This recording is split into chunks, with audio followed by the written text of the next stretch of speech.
Parry Talks. Welcome back. That was a fast intro. Um, man, what a fun episode it is to have after a couple serious ones. Not serious in a bad way, and this conversation is still going to be serious, but I think it might not be as formal as the ones we've had recently. Um, just because of my obvious personal relationship with this person. But yeah, and we've gone full circle. I think this was the second or third. It was definitely one of the first podcasts I actually recorded, but I think it was the second or third podcast that actually come out. And I've always wanted to do repeat guests because so much changes in like 2 years, even from like my perspective on things. And this is actually her third time hopping on Parry Talks. That's a record. Actually,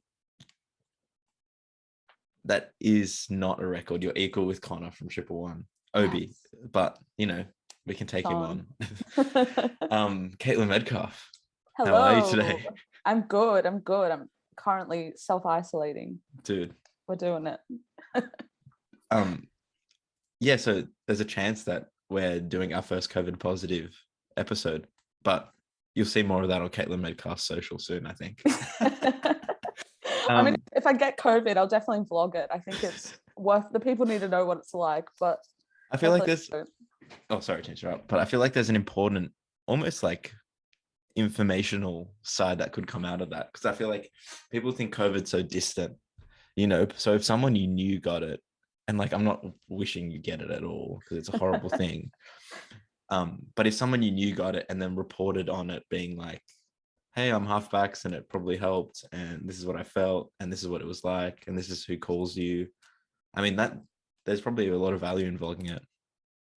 Definitely. I mean, like, even just so for context, my co-worker who I've worked with the last 2 days, his housemate tested positive.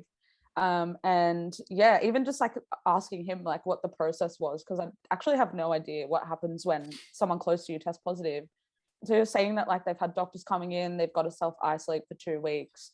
Still don't really know what we have to do. We've just got tested, but yeah, I'm interested to know what the process is, because like you said, like people don't actually really see what happens when you get COVID, because I think we've been lucky enough here for the numbers to be like pretty low in comparison to like our population.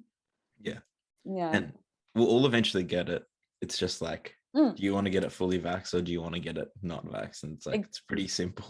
Exactly. I actually have family on my mum's side that they don't believe in it. They think it doesn't exist, and they say they'll believe it when they get it. I'm like, are you for real? That's, imagine saying that to someone who's had a family member die of COVID. Like, that's so insulting. Yeah. Even just like, I think the main thing it'll be at is like, and not to make this a political conversation about COVID, it's like if the hospitalization rates aren't at a point where they're overflooding the like health system, which is the problem right now, then like, there's a balance there of like, we know people are going to get sick, but they're not going to get that sick because it's just like another cold because they're vaccinated.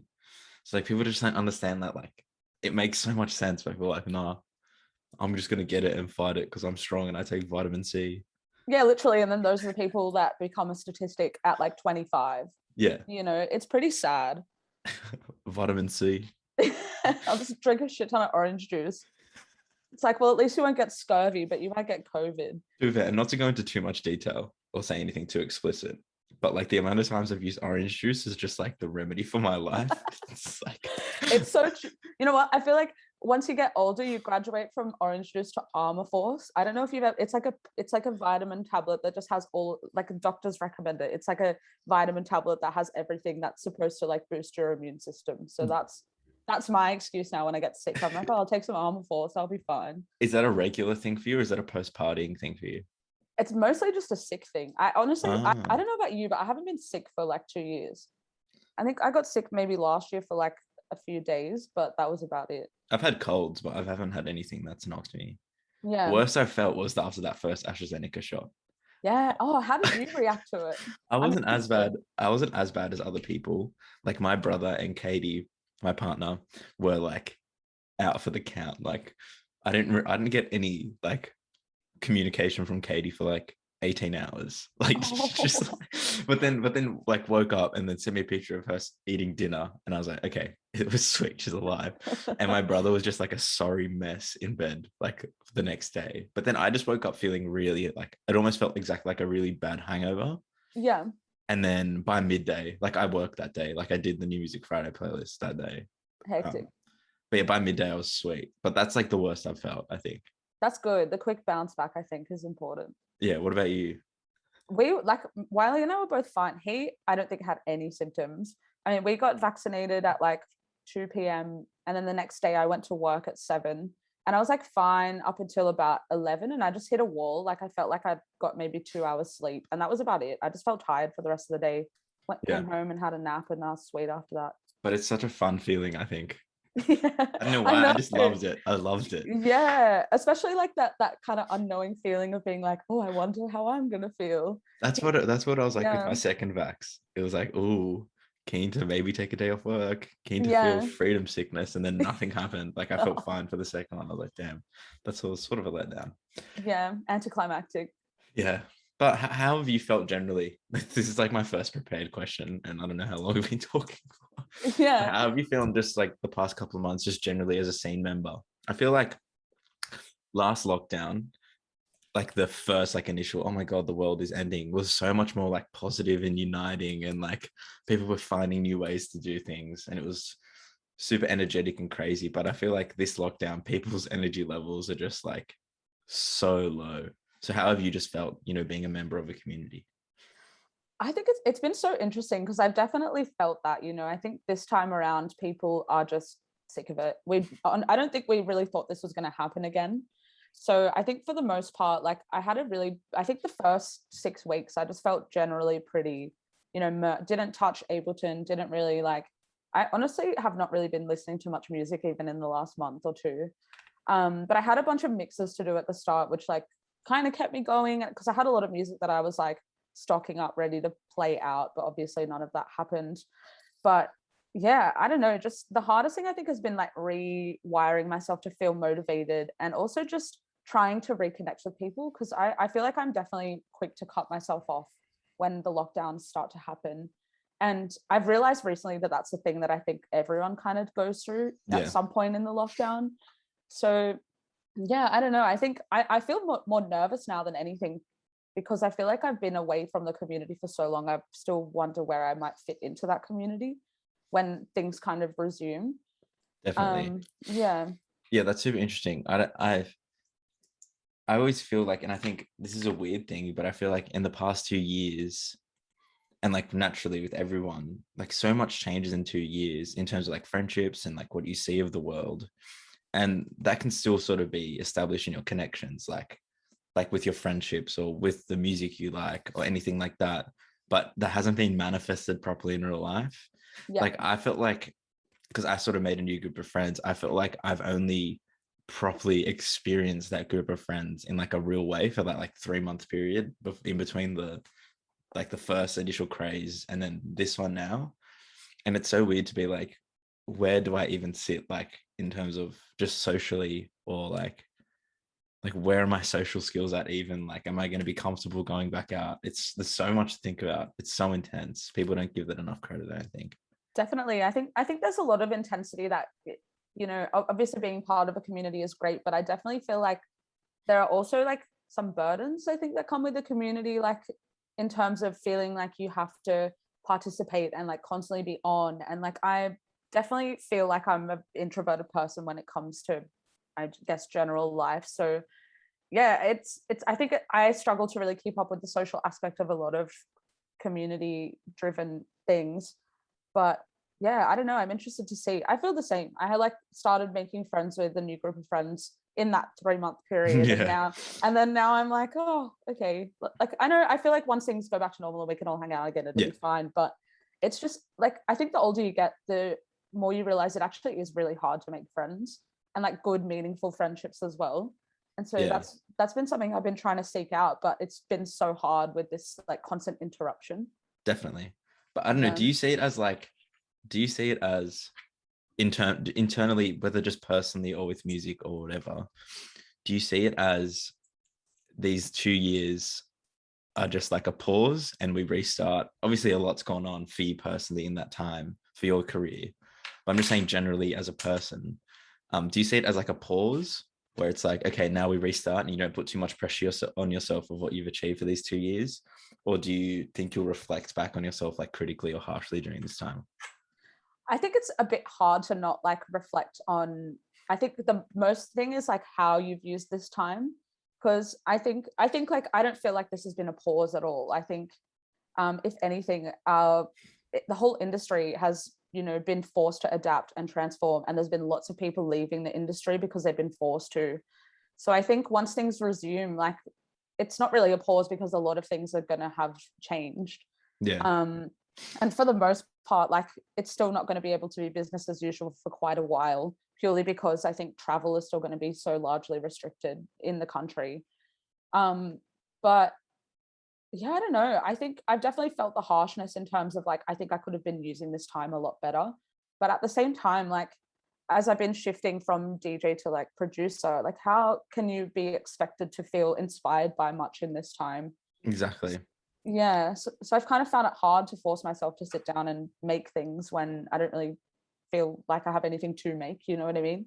Yeah. And it's like the question of like, make things for what? Yeah, totally. And that's the thing. Like, I don't like to be that person that's like, oh, I don't know. I think I am definitely, I work better when I have a deadline or I have a goal in mind. And it's kind of hard when there's not really anything to work towards right now.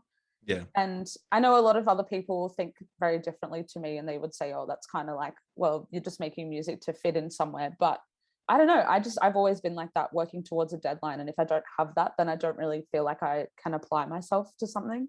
Yeah. And you also don't want anything to get lost in like the crazy amount of news coming out right now, like whether in music, Totally. but like people are just like so exhausted by culture that then when they want to dive into this niche subculture of electronic dance music that 3,000 people are interested in the entire globe, it's like I'm too exhausted to even start worrying about that stuff.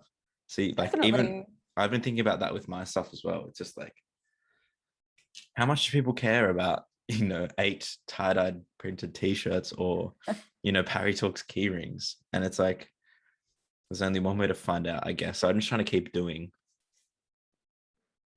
That's the thing. I think you need to like consider it as well, not as just something that serves your community, but I think as something that serves you as a creative as well. Because I think if I didn't have an outlet to, I've been DJing a little bit in this time, but not really as much as nowhere near as much as I was before. Yeah. But I think if I didn't have like making music or like creating, being able to create something, I'd feel so much more flat. Yeah. So I I think, guess. yeah. Sorry, after you. No, I was just going to say, like, I think having that outlet that simultaneously serves your community, but also like fulfills that creativity within yourself. I think that's the most wholesome thing that you could ever have, right? Definitely. And I think this is like less of a COVID yarn and more of a just a general thing yarn. And it's not like we're not saying community to tiptoe around something. Like we're talking about pretty much Sydney dance music. Definitely. Yeah. Like, That's when I say community, yeah. that's what I mean. I don't want right? people to think we're like tiptoeing around this like beast that no one's allowed to talk about, like other people in the music industry, that people like the Voldemorts of the music industry, if you know what I mean. It's quite a few of them. But I think that's the thing. It's like whenever someone becomes involved in like these super niche things, it's always like the balance of A, I need to make money. Yeah. B, I need to be a bit selfish in what I'm doing so that I'm having a good time. But then C, and because it's so people focused, it's like I need to be serving. Like I feel like I need to be serving something. I need to be doing this for someone else and for us. And that collective us, I think, is sometimes what gets so many people drained by music industries. Oh, And like, definitely. yeah, I've been like, there. and just like you sacrifice so much for the collective us, it's like, what am I anymore? And I feel like so many Yeah. people hit that wall. I think so too. And I've definitely been there in terms of hitting that wall. And I think I don't know if this is like a selfish thing that I've done, but I've definitely stepped away from a lot of community focused stuff for a while purely because I hit that wall. And like, and it's exhausting, getting to that point where you kind of realize that I'm trying to put this community above my own needs. And like at the end of the day, you want to be putting your community first, but you also, I think, you need to be doing it in a way that's healthy and addresses your needs as well. Definitely. Yeah. It's hard to find that balance, I think. Yeah, it's impossible to. Yeah. Because people are held to such a high standard. And if you look at the leaders in the scene, they've sacrificed so much. And like it needs to be said that they are like incredible human beings to not have just been like, I'm over this, I'm moving to London and lived a chill life there and played across Europe. But like they've for some reason decided to, you know, be the strongest human beings ever and like commit their after hours, their late nights on Sundays to like throwing parties for 200 people. And there's something so special in that as well, which is also what makes the dance community so special, is because there are people that have just dedicated their lives to like giving back and letting people have a good time. Yeah. It's crazy. Totally. It's not self-serving at all. And that's what I think I love the most about this community. It's that like, you know, regardless of how you're feeling, if you're feeling like anxious, happy, negative, like you come into this space and I feel like just that knowing that it's something that's not for a selfish purpose, it's something for your community. You walk in and you can almost feel that lifting off yourself. But you can I think it's a rare space. Yeah, but you can, I think that's what makes, and there's always been this sort of divide in dance music, especially underground dance music in Sydney, where it's like you can tell by the artwork, you can tell by the lineups, the music might be so similar, but there's definitely a different energy when you know the promoter is doing this for a right reason versus a wrong reason. And you just know every time you walk straight into a party, and I'm not going to name names on who's on each side, but you know, like, and like the people listening right now will know exactly what I'm talking about. Yeah. Is you can feel the aura in a party based on the intentions of the party, which I think is super interesting and super true as well for me anyway. It is true.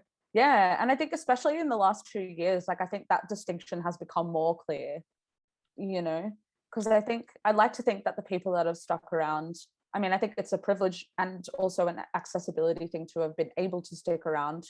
But I think, it's just interesting to see the people that have stuck around. I really feel like they care the most. But then you see those people versus the people that may not have the best intentions, and it's such a stark difference. Yeah. It's weird. It's crazy. And like I'll say this now because I don't think I've given them any props on the podcast. Like the fruit bowl emergence in Sydney was like so special. It's like, what the hell? Like Dan's just like being like, you know what? I'm just going to throw cool parties for you guys. And it's like, and they're so wholesome, so happy. All the lineups are great. It's like, oh, this is okay. This is giving me some confidence. I feel like that's what it did for me. Yeah, because I think he's just showing how it's done, right? Like you need to go into something with, I think he's definitely gone into something with the community at the forefront. Like I think the most wholesome thing I've seen in this whole lockdown has been him hand delivering focaccia to everyone's doors. Like that was so cute. I love that so much. I bought so much, it's ridiculous. But what was your I don't want to make this a full COVID yarn, so this will be the last COVID talk before we talk about everything that's up until this point. Yeah. What do you think the climate will be after this? Do you think the energy will be redirected heavily to events, or do you think events will be slow to open back up? Like, I don't know, what do you think that energy and aura is going to be like after reopening? I think the benefit of being in like a small community is that we don't need like big venues to reopen to start functioning again. I think it's going to take like, you know, the government saying, oh, you can have a 200 pax venue operating fully for, you know, Sydney to be green light again. Yeah. Which I think is a good start. But I don't know, I'm interested to see, just because obviously it's going to be really hard to book internationally for a while. I think we're at a really crucial point where I really think promoters don't really have much of a choice but to look to the underground and actually start booking those acts in place of international acts. And I don't know, I still keep coming back to this thing in my mind. I know we said we weren't going to talk about this, but the whole Triple J thing, it's just I can't really help but feel like when things open back up again, what's going on there is going to really dictate how the Australian market operates. And I don't know if I feel comfortable with that, but I think that's the reality that we're really going to face. I said no. I said, like, I'm happy to talk about it, but you're the one if you brought it up, then now I know it's going like. But my thing is, and this isn't Triple J bashing. My thing is, and not so much in dance music, but I think in hip hop right now and R&B, is that So the old Triple J market was inner city, like rural, like high populated rural areas. So like like Central Coast, Newcastle, Sunshine Coast, like those sort of areas, Yeah. like super white areas, effectively, is what I'm trying to say. Yeah. And when they serve those markets, it's like everyone outside of those markets is detached from Australian music by default Yeah. because of how much power they have. And when they're serving those markets, there's no representation. There's no like looking from someone from Western Sydney being like, I'm going to listen to Triple J because that's not their world, just from a cultural point of view, because it's a tale of two cities pretty much. And I think with like, and I tweet this all the time, with like Australian drill, that changed everything. Where it's like now I think executives and stuff are seeing like, wait, there's markets outside of the ones we've been serving already, and they're also the most highly populated areas in our cities, and like most of Australia isn't white. And I Yeah, think that true. that has changed everything. Like the fact that me, if you told me 3 or 4 years ago that you'd be running like a 50% Sydney music blog, I'd tell you to get stuffed, because like I hated what Australian music was because I saw none of me in it, Yeah. because of the narrative that was getting pushed of what Australian music was. But I think it's changed so much on that front. But not to say that Triple J is doing the right thing, to say that the internet has changed everything, where, you know, Definitely. there's good Australian music coming out, that and international music coming out that's getting its light of day in Australia with that medium, which is like so exciting for me.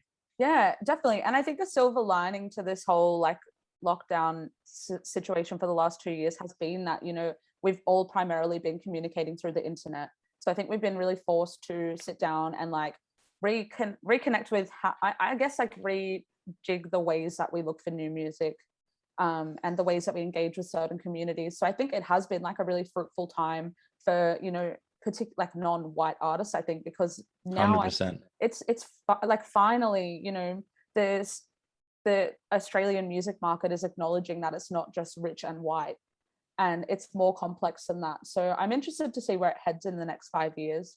I think the Definitely. onus now is going to be on promoters to follow through with, the changes that are happening. Yeah, Because like writing for music feeds, I get to write up a lot of festival announcements and that kind of thing, and I still see a lot of the same artists being crossed over for the, very similar festivals, and a lot of them are white, a lot of them are popular, a lot of them have a lot of reach. And like I get that at the end of the day, your event, you want it to be profitable because you're a business, but I think a lot of promoters don't take into account that they actually have a lot more power. And yeah, I just like to see more of that being acknowledged.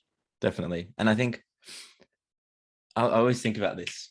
This is what Parry thinks about, guys. Yeah. It's like, if it wasn't for COVID, like where would 1-4 sit on a lineup? Like they'd almost headline Field Day. Yeah, totally. And It's like true. I think of that and I'm like, that's just ridiculous to me. Like an Australian artist that makes that sort of music is competing with international hip hop acts, thanks to like good music videos on YouTube. And it's just like, and then telling a real Australian story. And you look at like the B-Wise album, that's really crazy. Yeah. Yeah, it's really weird. Not weird, sorry. It's really like just exciting and like unexpected, I think. I think so too. I think that's been, yeah, like I said, the unexpected silver lining of this whole pandemic is just people rejigging the ways that they connect with one another, and also rethinking the ways that they connect with music, and, changing the ways that they engage with culture. But yeah, it's also been interesting to see how like publications have shifted their interactions with their communities in order to better serve, that change from, Definitely. IRL to online. And I've really loved what you've been doing with Purple Sneakers as well. I think like your engagement with the community shows how aware you are of like your Yeah. audience, which so many publications I think get wrong. Yeah. I think two things on the sneakers thing. One, I'm lazy. And if someone else can help me write an article, then that's it. Like that Donda one. I was like, Yeah. I know exactly what my feelings are. I could so easily just write this, but I'm too lazy to, let's just get the fan. No, I'm joking. But yeah, I think the thing as well I've been thinking about on sneakers is, do I put this might be too boring for people, but you're gonna have to sit there and listen to it. It's like, do I put race quotas on the playlist and on the coverage? And I thought, no, I'm just gonna cover what I like for like the first 3 weeks, or the first 2 months or whatever, and then look back and see if that's right or wrong in terms of representation. And I was just like, my identity is shining through so much that it's become so diverse in race, especially like recently, not to slander anyone else that's done work on the publication in the past, but so many blogs are so white at the moment, and just generally, it's like, it says so much about who's running them, I think. Even like, and I'm white as it gets, really, but I think even just like that little bit of immigrant in me is like, not little bit, immigrant in me is like, nah, I like it's automatically biased me. And I think as more people in like our sort of shoes, in terms of our backgrounds, get in more positions of power, it'll help accelerate what's already being done.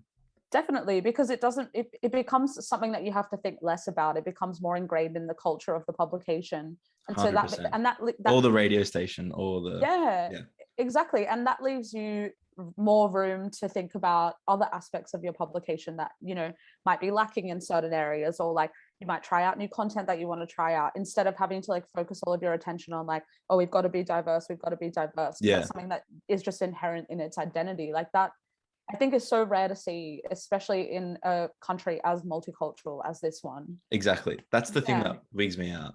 Yeah, right. It's like, we are like the most multicultural country, and the lineups are like 90% white, and like that's just not representative of Australia. And I think as well, even just like, sorry to go on another little no, tangent, I like it. I'm in no rush today. But even just like, I remember when I was editing and like looking through my inbox, like just seeing the kinds of artists that publicists would represent, like I'd say like 90% of them were white easily. So like, as an editor, you're getting fed all this constant information about people that you're probably, you know, you're less interested in covering, not because of their identity, but just purely because it's more of the same. Yeah, it's like, really, like what is it offering? I don't know. It's not really offering much in terms of, you know, interesting storytelling, or like, I don't know. It's just, it gets tiring after a while. And I think I'll put a full stop on this tangent by saying something only me and you might understand, is that you can, and you'll know exactly who I'm talking about here, but I'm not going to name them. But the publicists with the diverse backgrounds and the ones that are in touch with their culture always pitch the best stories for some reason. And you know exactly what I'm talking about. I know who and what. Yeah, it's so true. And you're more inclined to believe, like, listen to them and go with them. And exactly. Yeah. But man, let's take it all the way back to our last chat. We've gone full circle, because you were doing purple sneakers then, and then you hung the boots up, and now you're owning it in your own world. And then now I'm back. I'm doing the purple sneakers thing, which is such a mind. Because I remember telling you after that conversation that if someone offered me a job to be a music journalist, I wouldn't do it. And now it's the craziest thing. But when did you know it was over for you, covering music and like being an editor on sneakers? I think when it got to the point where I couldn't separate my life from my work, if that makes sense. Like, for context, like I'd cut down so much of my outside work. Like I was really only DJing, and I honestly wasn't DJing. I was DJing nowhere near as much as I was now or before this, but I was DJing way less. I had cut my cafe job down to 1 day a week, and I was paying like $290 a week in rent, which was so dumb. So I was just like, it kind of got to a point where I couldn't really sacrifice much more of my life in order to do this. And that's when I knew, I was like, okay, I can't just leave it any longer. I need to make a change. And that was the thing that I had to change. Yeah. Was it like almost like what we were saying before, was it like a muddling of your identity, where it's like, am I Caitlin Medcalf or am I purple sneakers? Did you have that thought? Yeah. And I did for so long afterwards too, because I think after I hung up the boots, like I couldn't shake the feeling that I'd failed for so long. And I think I thought that because I'd put so much of my identity into that. And so I felt like it was a reflection of me. And I felt like I'd not only let, you know, the community down, but I'd let myself down, and I'd let Martin down as well, which was like really hard to bear. But yeah, I'm good now. But yeah, it was just I told you we'd get heavy. Yeah, no, it was a weird time. But yeah, I think it was really hard to separate. I don't know. I feel like you don't really understand how much of yourself you've put into something until you're forced to step away from it and reflect on it. And I don't know if that's like a caution to anyone, but caution to me, the man you're talking to. But I don't know. I just didn't really take stock of the situation until it was a bit too late. Yeah. And sorry to keep diving into this, but like straight No. after that, those next couple of months, what was your attitude generally to like music and the music industry? Just like, where was your brain at? I think it's been really hard because I don't really have a fallback career. Like I studied art knowing that I wanted to be in music somehow, and I never really thought of anything else. So for me, I was kind of like, oh, this part of my life is over. Quick, I need to find a job. I need to find a job. And I don't know if I was being really picky or if there were just not really many jobs around at the time, but I just couldn't really find anything. And that panicked me a little bit. Yeah. So I think that really, those next couple of months, I really had to like sit down and think, okay, what is it that you actually want? What is it that you actually want to do? And also what kind of valuable contribution can you make to this community? Because I don't want to just like jump into a job and just do that job forever. I want to actually do something that, might be meaningful or might actually help someone else in some way. Yeah. And that's what I liked about this job. Yeah. Yeah. But I think, do you think that, and this is fast forwarding and we'll dive back into the narrative stuff. Do you think that you're getting that same feeling again now? It's almost like the same urge and the same, I don't want to say addiction, but that same thing that you're latching onto with producing and DJing now that was with that previous job. Like it's almost like the same thing that's drawing you back, but probably in a more healthy way. I think it's hard to compare the two because I think working for the publication, I definitely felt really responsible for representing the community, right? And I feel like now my work as a DJ and a producer is entirely selfish. It's entirely Sick. I don't know, like I've found it really hard to like try and find a way in which I'm contributing to a community when I'm literally just, I want to make this my job. That's at the end of the day, I want to produce, I want to DJ, I want to be able to live off that.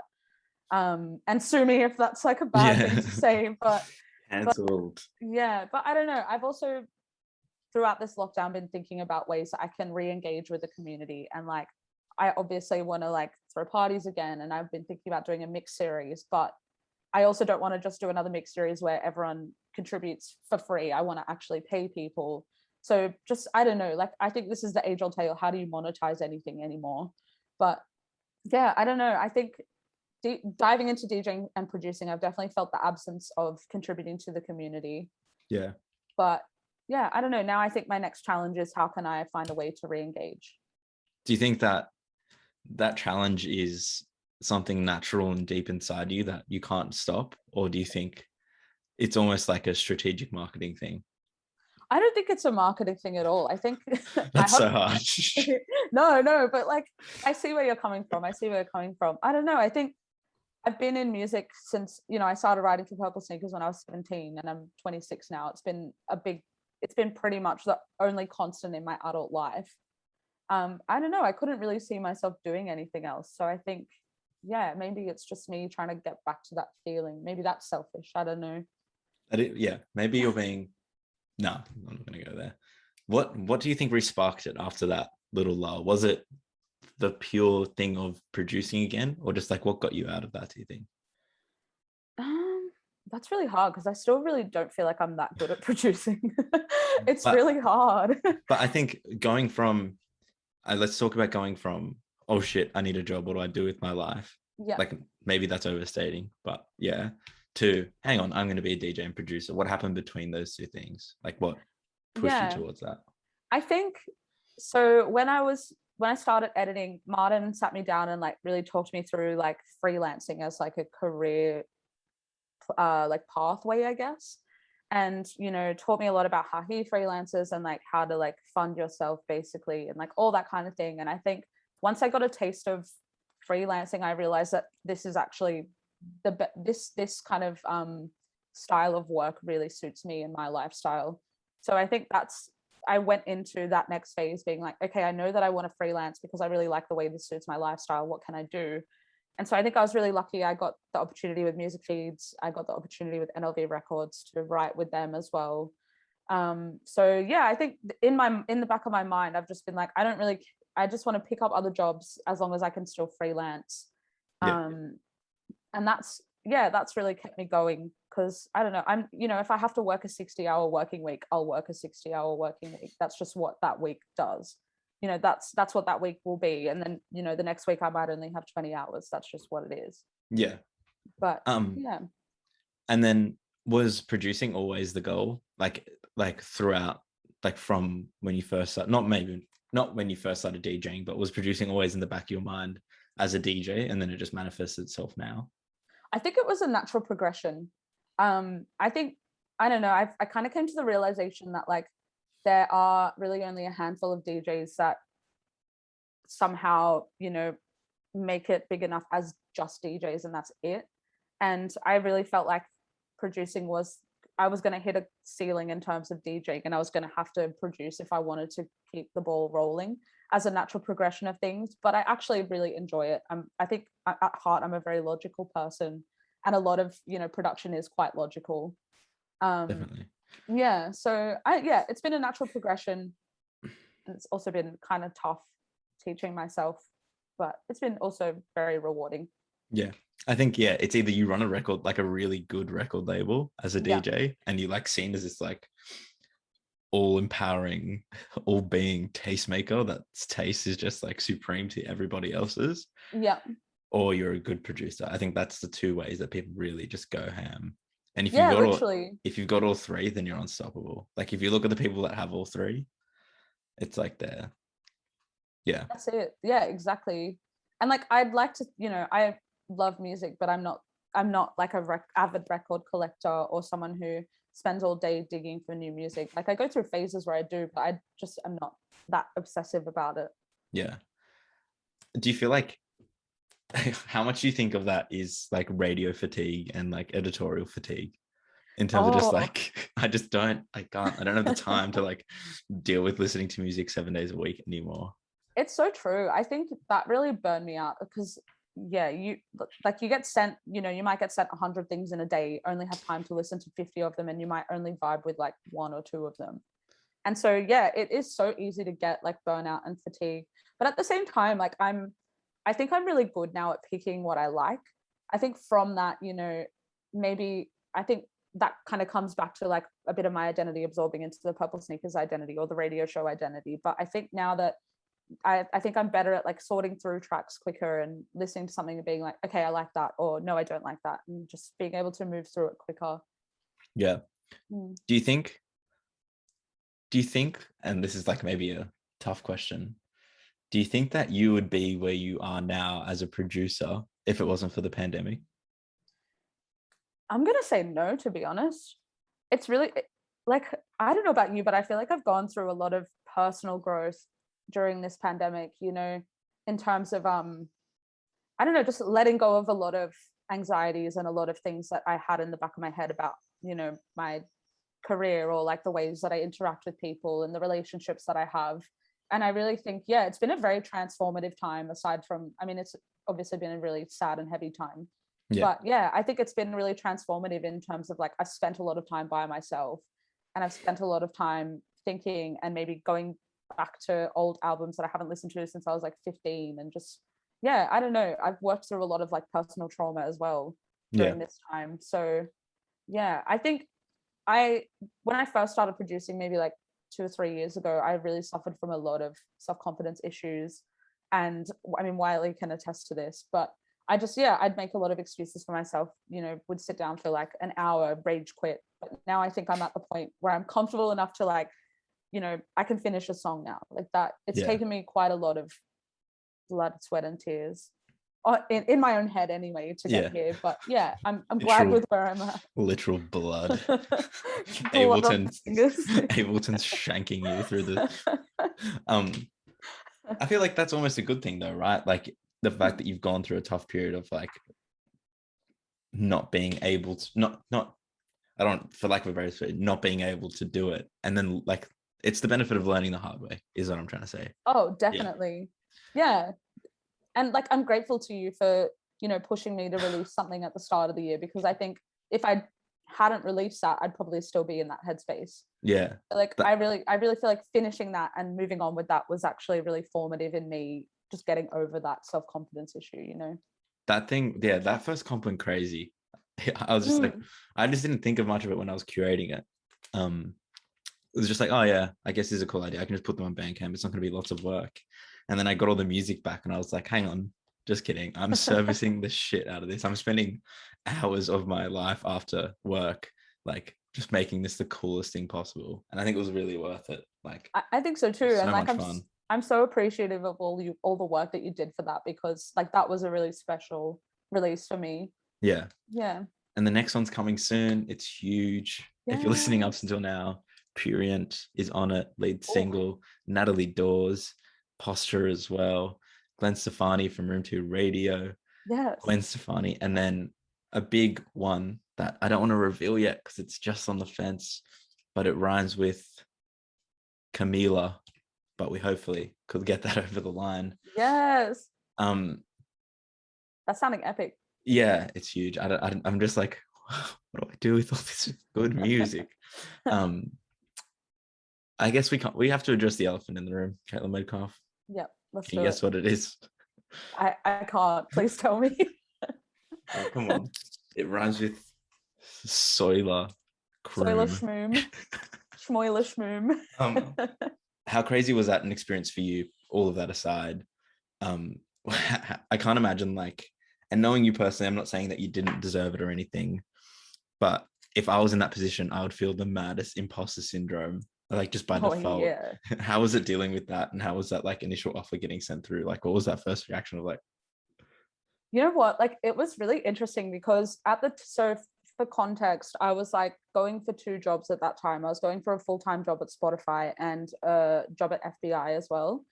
And I was actually at like a pretty low point in terms of, you know, trying to get a job and trying to like move forward in my career. And I got really far in the Spotify job. I got to the last round. There was like 4 rounds. It was so intense and I didn't get the job.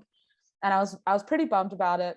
And then I got through to like the second round for the FBI one and I didn't get that. And I was kind of like at this kind of low point, like, oh, what else? What do I have to do to get a job? You know, like people are telling me I'm employable, but I'm not getting a job.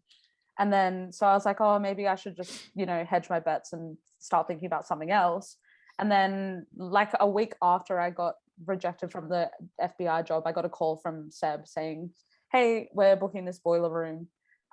Just so you know, like it's not locked in, but I've put your name forward. Haven't confirmed a lineup, but I'll keep you posted. And I was like, oh, okay, this sounds cool.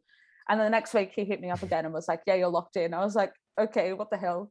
Yeah, that's crazy. Yeah, I honestly did not expect it at all. It came so out of the blue. And like, I'm very grateful to, you know, the Finely Tuned team for putting me on. What I've always thought about, like if I had a boiler room, like not that I ever will, even though I'm a DJ now. Have you noticed that? I'm a freaking DJ now. Congrats on your first mix. I saw that. There's so many as well, guys. Keep your eyes peeled for the mixes. They're crazy. I'm going crazy. Yes. I always think about it like, would I go super scientific or would it be relaxed? How was it for you? Was it like, were you like a scientist pouring potions, like trying to prepare the set, or was it supernatural for you?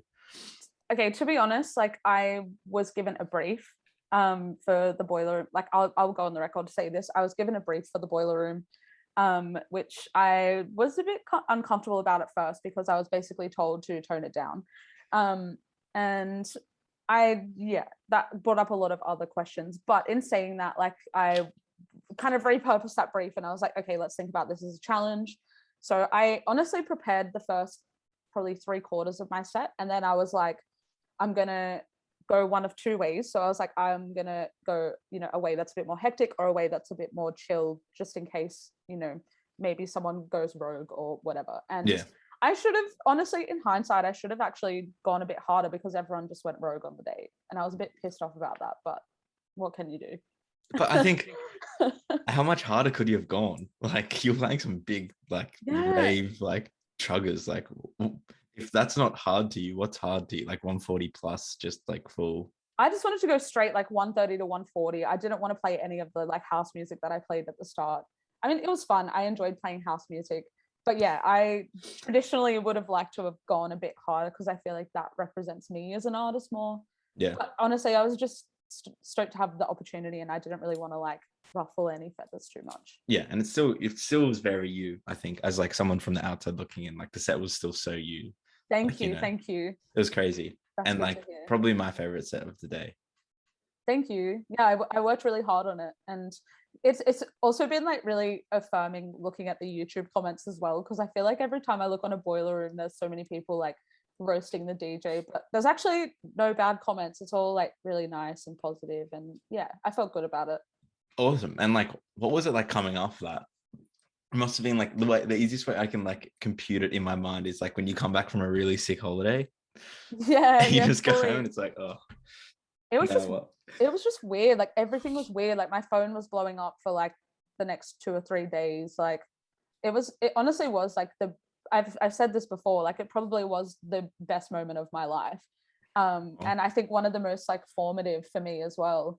So yeah, it was like really hard coming into lockdown after, I actually got quite a lot of bookings after that boiler room, and it really changed a lot of things for me, but I couldn't do any of that because of this lockdown. how much do you think? And like, obviously, the lockdown timing was like massive halt for your momentum. Yeah. But how much of that do you think of that boiler room set do you take forward now as motivation? Like, is it how much Oh, does it all drive of you it. now? All of it. Because I think, aside from the night, I think I really proved to myself then that I can do that, because I was going, I think the imposter syndrome hit really hard going into it, being like, oh, why am I on this lineup? Also, why am I DJing before DJ Boring? That's pretty huge. Because I really did think that I got the best slot that I could have got. So yeah, it was kind of weird coming out of that, but I feel like a better DJ for it. And I feel a lot more confident now, which I'm really grateful for. Definitely. And like, it's now you can say that you DJed at the Ivy. Yeah, That's the right. craziest shit ever. That's The insane. Yeah. Ivy. And you It did was it like twice, didn't you? I was supposed to do it a second time, but that was the week that the lockdown started kicking in. Well, did that happen like, was it like the restrictions were announced like on the Sunday morning? Yeah. So the restriction came into effect the week after, because that was my birthday weekend. I was supposed to DJ before that, but I think that was so that weekend before the lockdowns came into effect, a lot of venues were like tentatively shutting, Yeah, true. they were opting for it just to be Yeah, responsible. Yeah. that's so interesting. Yeah, because I Yeah. remember, because I think I might get the timing wrong here, but I think the night before was the Velodrome to a Francis Inferno orchestra party. Yeah. And then Yeah, I'm pretty sure. the next morning people were closing venues, and then all the Velodrome crew were like, oh shit, have we done something wrong here? And it's like, well, you didn't break any laws or rules, and it was a tiny party, so like Yeah, it's that's fine. fine. It's But I not like think you are Ivy, that's the thing as well. I think there might be a bit of like a thing in our community where it's like, is it irresponsible to throw a party like after all this? And like it's going to be super interesting to see how that discourse around that, I think, because Yeah. I'm of the more hardcore belief, not like in like a conservative right wing way. It's like, we're vaccinated, the hospitals are sweet, let's go ham, like Yeah. don't worry about it, just forget it. But I think there's going to be a lot of like conversation about whether it's actually responsible to start throwing these 300-person club nights. Like, I don't know. But I think it's interesting. It's like, who are we directing that conversation at? Because I feel like at the core of it, if you are going and getting vaccinated and you're making that choice, you're doing right by not only like the community in terms of like the health community and everyone at large, but you're also doing yourself a service. So it's kind of like, I don't know, it just blows my mind that people don't want to go and get vaccinated. It really Yeah. blows my mind, because I just think it's so stupid. I'm sorry. I really think it is. Here's a controversial question. Yes. If you think that one community leader, if you had to pick one community leader to be anti-vax, who would it be? I'm joking. I'm joking. I'm joking. What that I think would be anti-vax? Craig Kelly. How many texts have you got from him? Oh no, I'm talking about like niche city dance community leader. Oh no. You know what? This pandemic has proved that you don't know anyone. I've seen so many DJs on Facebook that are all of a sudden epidemiologists, and it blows my mind. No, you know what it's done though? And like, this could be good or bad. I feel like it's really reaffirmed how much of a bubble that I'm Yeah, it's in so terms of my true. friends, my work, my everything. It's just like, I see the world through this, like, and I assume that everyone has the same uniform view of like what the perspective of COVID is. And like my 90-person party group chat was like literally racing to get vax. Like the first person to get double vax is like a massive achievement in that group chat. Yeah. Like, people aren't responding the same way that like the way I thought the world was responding. That makes sense. Oh, I no think that's one way. thing that this lockdown has definitely taught me. I feel so disconnected from the real world Yep. in terms of perspective and ideas and conversation. It's so true. I've seen a lot of people that I went to high school with who are like posting all this anti-vax stuff on Facebook, and it blows my mind. But then I'm like, they live in like such, like, I live in the middle of the city, in the, you know, a very left part of the city, and I forget that all these people live out in like rural areas, or they live in like Western Sydney, and they've, you know, they're in their own little bubbles. So yeah, it's I think it's hard to like put yourself in someone else's shoes when you're just constantly surrounded by so many people who are like-minded. Yeah, like identical people as well. Yeah, totally. And it's like, and like we can do this from a funnier lens. It's like I could literally go out with my best friend and we could wear literally the exact same outfit. And it's like okay, planned. yeah, like me and Pat would be like, we have to ask each other, like, are you wearing a white t-shirt with the Carhartt Painter pants with your Salomons? And I'm like, yeah. And he goes, oh no, He's like, no, I have to change. It's literally true. But like it's even like on that level of just like groupthink, which is also really nice because like you have a massive group of people and you're all connected by just mutual tastes and cool shit, which is also pretty cool. Yeah, definitely. I forget that there's people in our community that aren't like that too, because I think on the wider scale, like, just so many DJs who are talking about the wrong things. Like, I just forget those people exist because I personally don't choose to engage with them, you know? Exactly, yeah. Yeah. I forget that people don't wear Pam. Yeah, literally. It's the saddest thing in the world. That makes me so sad. I forget that people DJ dubstep and tech house. No, people can. No, that's my biggest thing. If that, like, bro, it makes you happy. In 2021, stop it, man. Just stop. Just stop with the trap. Stop with that. I don't want to hear Oh it. no. If I have to go to a party and someone's playing trap, I'm leaving. I'm the first person out of there because you know why? Because, and this is like me sitting on a high horse, like we're better than them. But those, like, especially as well in like rock and like the rock and band scene, they're so whitewashed. They're so male heavy. I just feel like, and this is like literally me standing on the horse being like, you all suck. Oh, but like, definitely. there's something so special about where Sydney dance is at in terms of diversity at the moment. Like going forward, like there's so much great things like to look forward to. And like, I feel like that's the massive step ahead of our scene than any other scene. Oh, definitely. I think there's, you know, you'd be hard pressed to find a more inclusive scene in Sydney music as a whole than, you know, our underground dance community. Yeah, 100%. Yeah. But yeah, if I walk into your house party and someone's playing like R or Grime, it'll be me. Clear your hard drive. Just delete the hard drive. Me and my housemate the other day, we were DJing, like, because we were just drinking and DJing in our house, and we found an old USB of mine that has like Ministry of Sound era electro, and we were just going at it. It was great. That stuff's sick though. Yeah, like I've been really listening to like Avicii, like edits, and like Nicky Romero and all those guys. That shit was crazy, man. Dude, it makes you feel so good. It makes me so emotional. Yeah, literally. It's such heavy music. Like all like the old Zed stuff, even like it's so heavy. Like it's just like, I was listening to Nero the other day. Yes, that exact stuff. The good shit. Totally. It's like EDM before EDM was lame. You know what was super underrated, which I thought was really weird for me, to like that new Porter Robinson album. I actually haven't listened to it yet, but I love him. But like there's literal like Andras level like soundscapes of like birds and like rivers flowing. And I was like, has Porter Robinson been listening to Australian ambient on the low? I love him. His side project, Virtual Self, is like still one of my top 5s. Do you think he went hard enough with that though? Because I feel like he sort of almost teased being like, I'm gonna write some really hard, crazy music, and sort of teased it with like build-ups and like periods, but he didn't go full like, I'm damaging your ears, you know? I think the antidote to that was watching a DJ set of Virtual Selves. Okay. If you go on YouTube, people have filmed like, I mean, it's pretty shit quality, but like you go and watch the YouTube rip of an hour of him DJing, and I feel like that will fulfill that craving. Yeah. Craving. I think just a couple of general questions to close the conversation.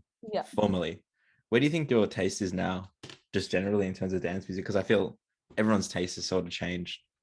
So that's like, a good question. What do you think you're listening to? Just generally, what are you listening to? What do you listen to now and be like, oh, this is for me at the moment? Yeah, well, in terms of dance music, I haven't really been listening to a lot, to be honest. I've been going back to like albums that make me feel a certain way. I've been going back to lots of Clairo and lots of like Lord. Actually, Yeah. I've been listening to like Clairo, Lord, and Lana Del Rey pretty much on Are you rotation. okay? No, no, it's Like, all right. I'm asking you personally, like, are you Yeah, okay? yeah, no, I'm okay. I'm okay. It's been actually really cathartic. I've been Yeah. like writing a bit again as well, which has been really nice. But in terms of dance music, I think I'm just more interested in hard music. And I know people who listen to harder music than me will be like, oh, okay, that's cute, whatever. But yeah, I don't know. I'm just interested in like 130 to 150, like really hard, ravey, um, real bassy. I've been going back to a lot of like big room techno as well. Pins and Pels, I really love their new EP. That's just real big room techno stuff Yeah. that I've frothed so hard. I've also been really loving Anne's. She's getting ready to release a new EP. She's a producer from London, and she just released this single with like a pop singer, and it's like this slamming electro like pop song. It's really So sick. sick. Yeah, so I don't know. I've also been trying to like listen to music from like a producer standpoint as well. I've been listening to lots of Fortet. I think that's a good place to start in terms of just trying to think of new production techniques and just really listening. Yeah. Sorry. I laugh because Deepa posted this story of like Skrillex, Fortet, and Jamie XX doing back to back, and then I replied saying overrated. Oh. And Deepa was like, "That's the most wrong take ever." And then I replied saying, "Okay, soft boy." Oh my god, That's super that's so interesting. funny. Anyway, I'm not trashing them because they're No, pioneers, no, and that's I fine. actually love them all. But I just think it's funny. Like, they're so easy to trash on. Anyway, I Yeah. feel like, but the interesting thing, I feel like my taste is like, I feel like before lockdown, and maybe this is me growing up as a human being because I was 20 when like lockdown started, and now I'm like 22. Yeah. But I feel like I was going super like electro, like heavy, like 140. Like that was my taste. I used to crave it. But I feel like now, I don't know if it's because of the pandemic or just general growth. It's like I sit somewhere between like 120 to 134, like max, just like bloopy house music. Like Yes. like almost everyone in Sydney, like right now anyway. Like Yeah. just like, oh, Fraser Terenzi is the greatest DJ ever. It's like true, she is. That's But then everyone in Melbourne. regardless. Or Yeah. just like really good, like spacey ambient music. There's nothing like it. It blows my mind. It's the craziest thing. Mm. It like I feel like I can listen to like really like deep emotional records, like a Clara record or like a really nice Tyler song. And like it doesn't touch me emotionally because I'm so obsessed with the music of like, oh, that chord progression is so nice and like that vocal so good and it's engineered so perfectly. But like I listen to an ambient record and just like my entire life is just on pause. Like it just changed. Like I'm just like, oh my God, this is like the craziest thing ever. It And as a transports you. the new Body Yeah. Corp record album on Bedroom Suck Records, listen to that. It'll change your life, everybody. Yes, I'll do it. Um, wow. I don't even know how long we've been going for. We've just been shooting the shit. I like this. Caitlin Medcalf, last formal question. Ask this to Yes. everyone. I forget what you said the first time actually. But who do you think I should have on soon? Who do you think I'd be good at grilling like around about now? Oh, that is a good question. I think in terms of important conversations to have, I really think you should talk to Emma Crescendo. Yeah, I would really love to see her on this podcast because I feel like she has a lot to say. Um, that's really good actually. That is a good one. um, Honestly, I also would really love to hear you talk to Nina Las Vegas. I know that's probably Yeah, I've been getting like, that a lot. yeah, like I think like I'm not just saying this because I work for her, but I think she's probably one of the most interesting and like challenging people in electronic music at the moment. I want to have a conversation with someone that I don't want to say clash with, Yeah. but like just like that would offer a different opinion to like, I don't know, clash was the entirely wrong word.